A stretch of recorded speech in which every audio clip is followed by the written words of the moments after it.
has been struggling to commit to the gym? Have you been in and out of different gyms over the years? Or are you simply finding it hard to start your fitness journey? Well, today we talk all things fitness. I am your host with the most, and today we talk to a computer engineer who is a fitpreneur, a personal trainer, and a gym owner. Hi, Tito, welcome. Hey, how you doing? Good, how are you? I'm great. So we're just gonna get into it. So tell us, where did your passion for fitness start, given that you actually studied computer engineering at school? Well, I studied computer engineering in Ukraine. In Ukraine, there are a whole lot of fitness enthusiasts.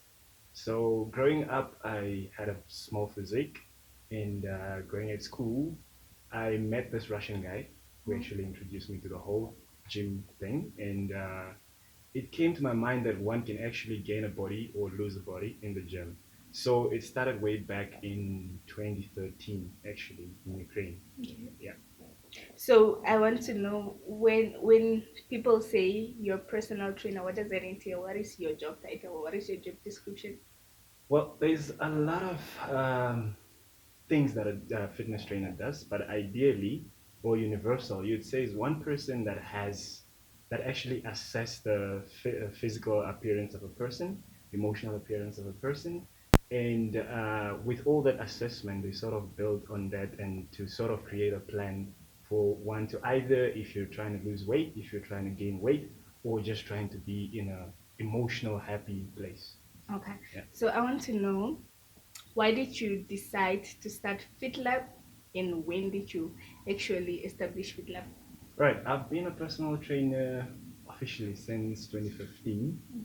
And in and out, I was just working out with a group of people. So when it started, I was training on my own, and then people joined me, and they decided that, hey, why can't we actually, give you a certain amount for you to sort of like train us on a daily basis? Okay. So in 2015, I started training a group of 10 people, which some of them are still my regular members.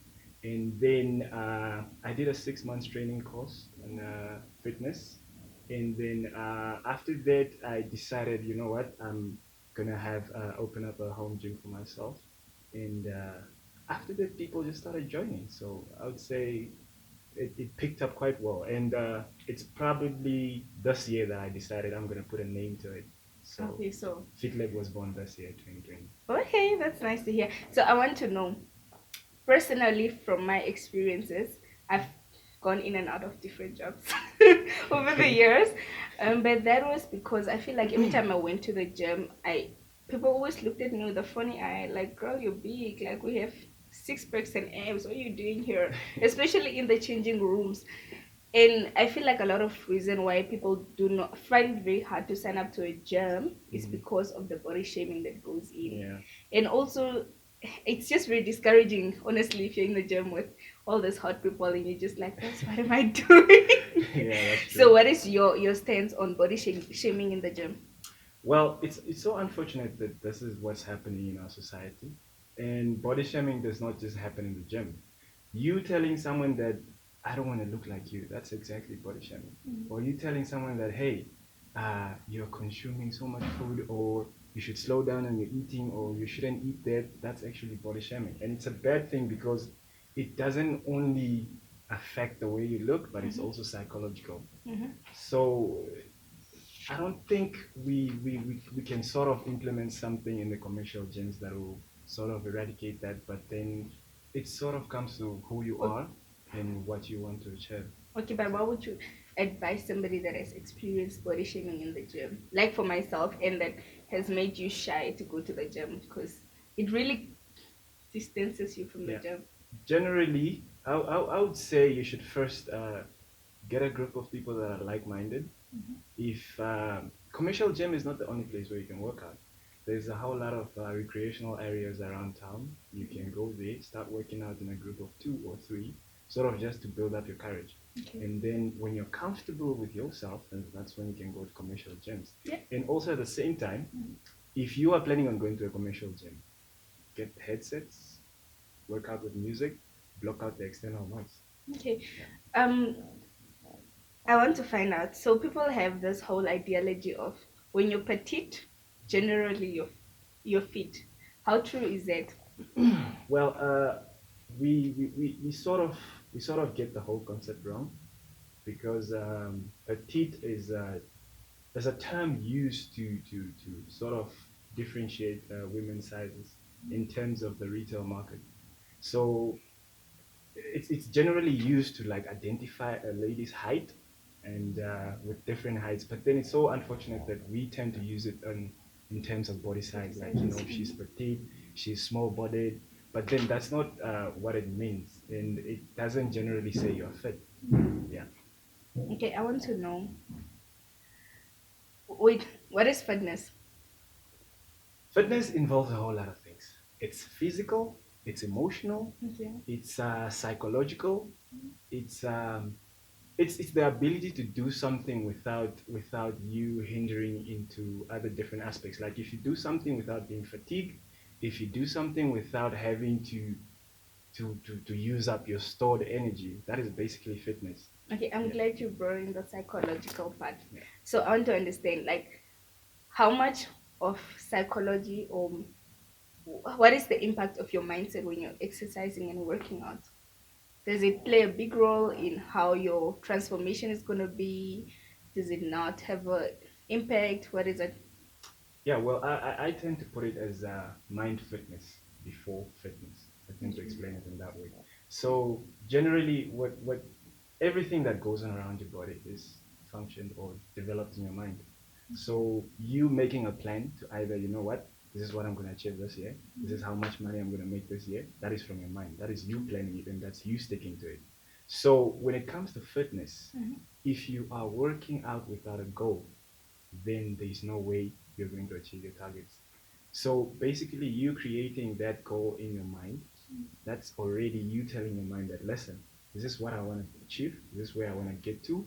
And you sort of enter into a space where everything is worked out for you.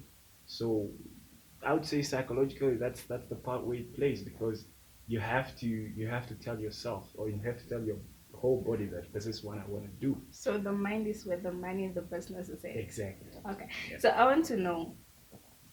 For me, I think over the years, because I can only speak from my experience, I didn't have a click mentally or psychologically. I knew I wanted to look nice, I wanted to lose some weight, but it wasn't there wasn't a mental shift until December. I was with my sister and somebody called me fat. They're like, you're so fat. And your belly is like all over. And I was like, I was like, okay. And I think that's when the click happened. That's when the click happened. What was the click for you? That, okay, my body is not what I want it to be. Well, okay, for me it was a different case because I had so much time on my hands when I was at school. Oh, So it's a thing of okay. coming from class, you go back to your apartment, and you become a couch potato. So when I'm walking on campus and I see people around the streets and they're all looking good. So for me, it was that point when it hit me that, you know what? I can't have a small body for the rest of my life. I need to sort of build up a physique so I can look like those people. But then it also comes to a point where you need to understand that you can't exactly look like somebody else. Mhm. So it's so much so bad in society that it taught us to sort of have an ideology that this person that looks good on Instagram, that's what I'm gonna look up Look to. like. Mhm, Yes. mhm. They can guide you on how to do the stuff, but then you shouldn't have that mindset that, hey, listen, I wanna look like Rihanna, you know? Because those people put in so much effort. So you also have to create an environment for yourself. Okay. Yeah. And now that you've come to the point, I want us to break down pressure. You know how I want to look like Rihanna, and in my head, I'm like, okay, I can do this in 3 months. And when it doesn't happen in 3 months, then I'm like, Yeah. okay, maybe this gym thing is not for me. It does not work. Yeah. Maybe we should try something else. What would you advise people? Well, first thing that people should know is that there's no shortcut to fitness, and there's no shortcut to achieving your results. And as I said before, you need to create a mindset where you sort of set targets and goals for yourself. If you want to look like Rihanna, think about the period, the time spent that that person had or they endured for them to get that body. and think about what they put in. Those people pay personal trainers. Those people have meal plans. Those people have target goals.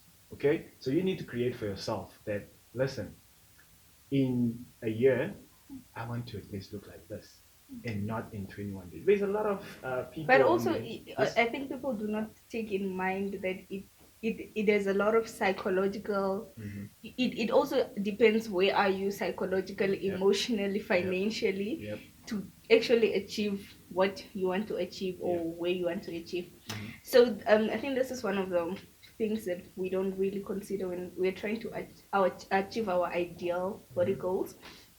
Rest. We feel like we need to always be in the gym, like working out, fasting Yeah. as being badass, kicking ass. Mm.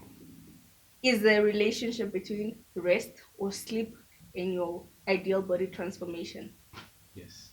Actually, it's a good thing that you brought up that question because people tend to have this idea that, listen, I should spend 5 hours daily in the gym. I'm gonna look this and I'm gonna look that. But one thing you should notice is that when you're in the gym, Mhm. your muscles tend to flex. Yep. But then as soon as you leave the gym, They're like, you get to your optimal oh my size. god, Yeah. I hate that because So- every time I leave the gym, Yeah. then my legs look so good. I always tell myself, look at my legs, it looks so good. I Yeah. got the Yeah. quads or whatever they call it, and then after that, like when the moment I get into it, takes you home, then they're gone. I'm like, Yeah. okay. So scientifically, it's been proven that fitness is not only just working out. It involves nutrition. It involves exercising. It involves you sleeping, and generally, I would say, oh, not I would say, but it's been proven that you only need about 30 minutes of workout in a day. Really? Yeah. Okay. 30 minutes workout in a day. That's now removing the guys that are bodybuilding or bulking, whatnot. Okay, just for But average fitness. Average fitness, you only need 30 minutes in the gym. Uh-huh. And on top of that, an average person needs about 7 to 9 hours of sleep. 79. Yes, 7 to 9 In hours. 30 of sleep. minutes. In 30 minutes workout. So, okay. So, assuming I'm one that eats, I eat. Yeah, I eat, Mhm. so I need to sleep. Because actually, from my understanding, I thought, and this is the reason why most people advise you do not eat when you go to sleep, Mm, or do not eat before you go to sleep, because you're not working and that food is just going to be stored as fat. okay, do you try doing this? Think about this for a minute. If you have less sleep, you are prone to eat. You are prone to snack. Yes, yes. And also, if you have less sleep, the next time you're going to eat, you're prone to take something heavy. Yeah. Yeah. True. So the whole concept of you ideally having 7 to 9 hours is to avoid all those late night snacking, heavy meal.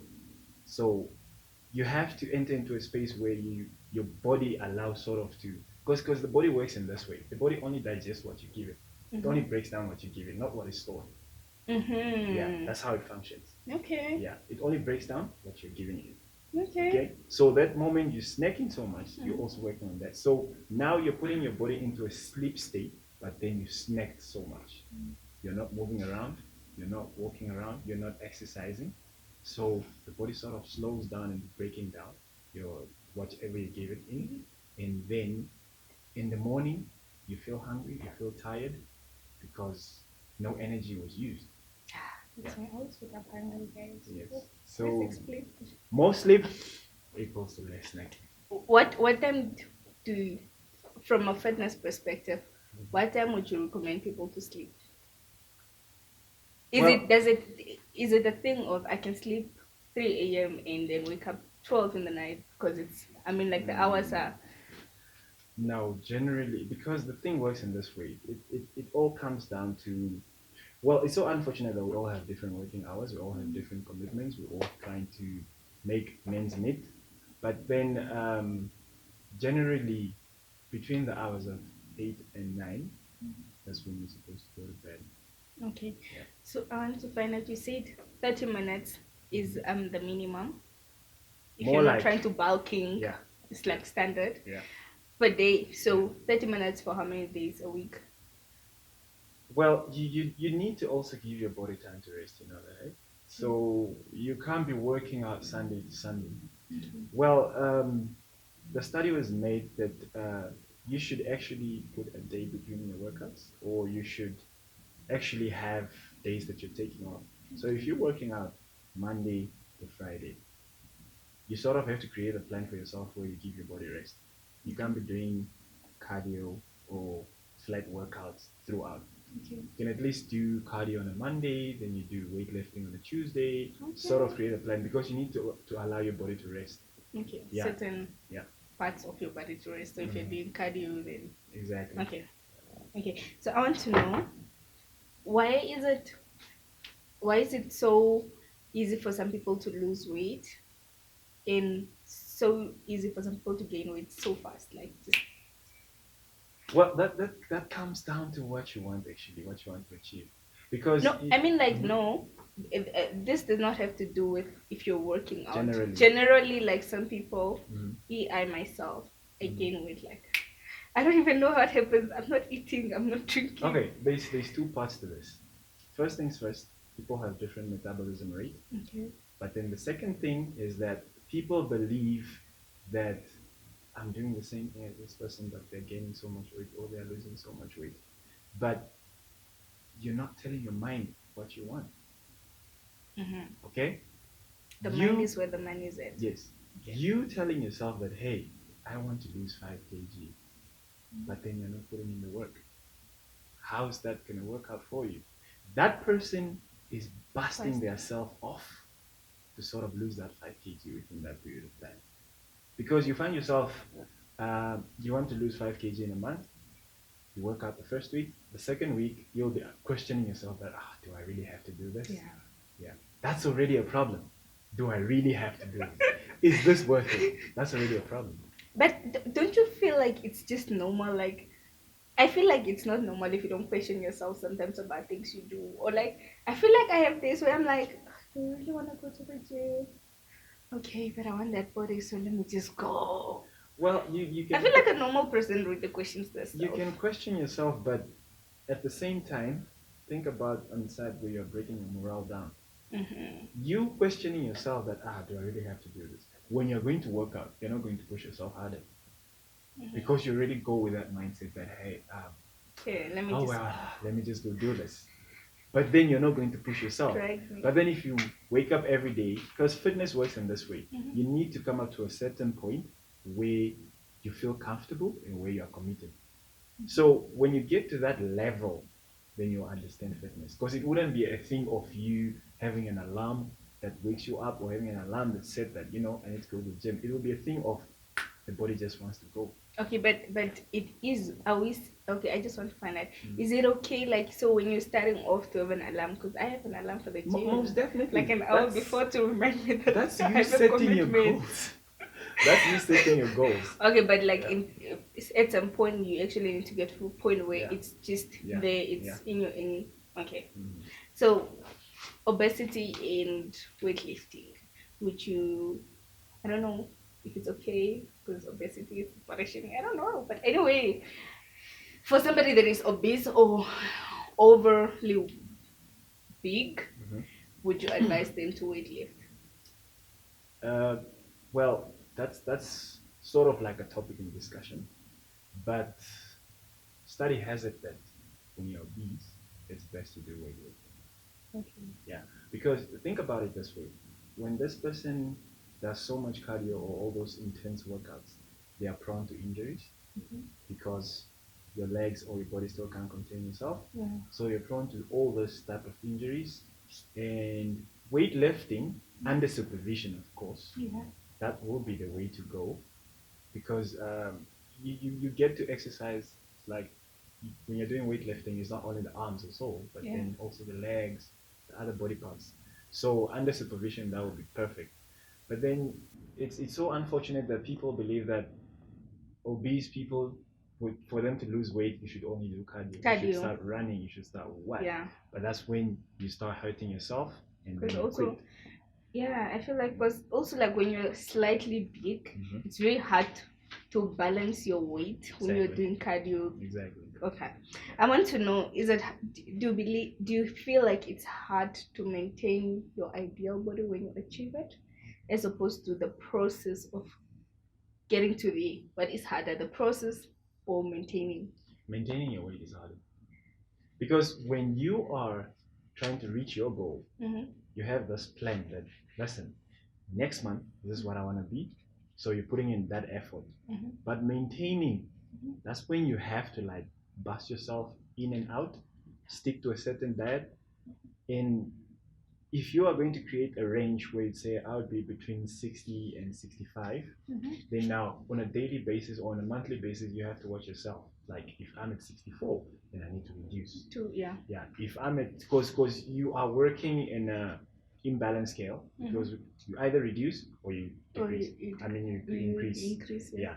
So it's sort of a hard space because some people believe when they get to their optimal weight or their optimal body shape, they'll be like, okay, I've done Yeah, it. I've done it. Let me release. So, But then it's that moment when you are prone to get like to build up rebound. so much weight or to reduce so much weight. Uh-huh. Yeah. So you need So to, when you get to your ideal body, the only two things involved: either you rebound to your old body or you maintain it, basically. Exactly. Okay. Yeah. So there's a say where they say the six packs are made in the kitchen. How true is it? How true is it? Because I mean, like the most of us want the hot bodies.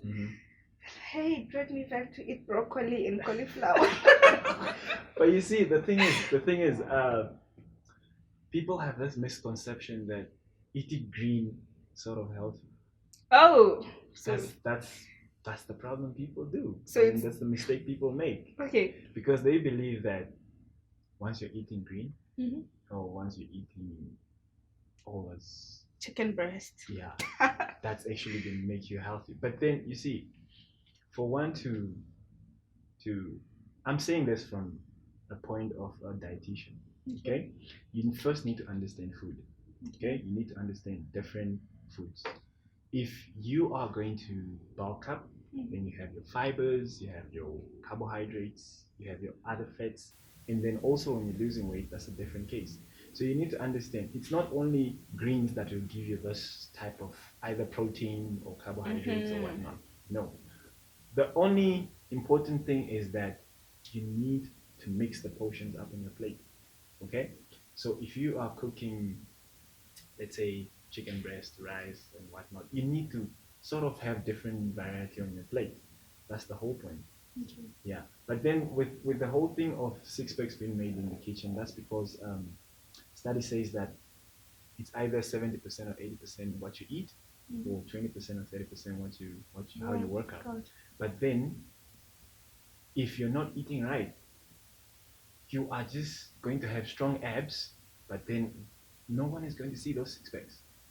So there's six packs, but they're not showing. But they're not showing. It's just strong abs. How is but that they're not even showing. possible? It's because you see, when we are in a gym, there's people that every single day you do abs exercises, okay? But you're not sort of like shedding off weight and you're not eating right. So when you're doing abs exercises, you just Your core is becoming strong. yeah, your core is becoming strong, but then there's no six packs. That there's no six packs Yes, because exactly. of what you eat. Exactly. Okay, makes Yeah. sense. So it's a two-way thing. They work hand in hand. It's just that nutrition is more than You're workouts. okay. Yeah. So do you believe in health diets? Because I mean, like a lot of celebrities, I follow a diet, and how did you achieve to lose so much weight after you're a baby? I am on a diet. I'm on a food diet. Well, yes. Generally, I would say yes. But then, you see, there's really nothing like a health diet. There's just either a proper diet that will give you certain results, or you just reduce the amount of food you eat. Because if you're saying a healthy diet, then you would say what food category are you going to place that in? Because when all those foods, you won't say this has healthy one. Okay, so yes, they will say it's a healthy diet because your health coach or whatnot, they will sort of Also implement that implement it diet for for you. you. But then Also with Yeah. regards to the body you want to achieve. Exactly. Okay, Mm. I want us to break down healthy eating and pleasure eating. Mhm. Where do you find the balance? Because I mean, like, I feel like it's really unusual to shock your body just to go in, or, or to, like, sometimes I feel like your body just needs that slice of pizza. Like, Well, you should understand this. I would say there's no balance at all because pleasure eating, you're giving your body what's craving. Okay, whatever your body is craving, you're giving it. Okay, okay, so if no, when can you give your body when it's craving? How often? I think that's the question. How often can you give it? well, that comes down to how badly you want to achieve the results. Okay. Yeah, but then yeah, I am generally there should be a cheat meal once Okay. in a while, but then you shouldn't make it a habit. Okay. Yeah. Um, two quick last questions before we leave. Mm. Do you, in your opinion, is it expensive to eat healthy? No. Okay. Um, do you feel this is very controversial? Because I hear people that go like, you eat so much for somebody that wants to lose weight, or you eat a lot and you don't gain weight. What is that? All right. People should understand that eating and losing weight sort of play hand in hand because once you starve yourself, you're prone to malnutrition, you're prone to hollow bones, you're prone to hallucination and lack of energy, and it's so many things that affect that. So for you to sort of if you're losing weight or building up weight, you sort of also need to give your body energy, but then you just need to choose the right types of food. Okay. So So there's nothing wrong with me eating 5 meals a day if I'm trying to lose weight. generally Healthy meals. generally you're supposed to eat 5 meals at least a day. You're supposed to have breakfast, a snack, lunch, a snack, and dinner. Okay. That's how it's supposed to be. But you should take note of what you define as a snack and a meal, because you'll find yourself a snack, you're making it a meal. Okay, so um, my producer's gonna kill me because we're out of time. Because we're out of time, but I want to say thank you so much. You've schooled us. I've learned a lot. Pleasure A so lot. mine. Yes, all the best with FitLab. And yes, build bodies because I see it's what it's about. Where bodies are made, Ideal. yeah. Ideal what doing bodies about. Well, this was Tutaleni Gideon on set with Ayesha as we discuss and break down fitness. A big thank you to Royal Taste of Africa Guesthouse. Please be sure to visit them in Academia Extension 1 where a big welcome awaits you. Hey, please subscribe to Onset with Ayesha. Follow them, like them, share them, and do whatever possible. Please be sure to follow FitLab Namibia on Instagram.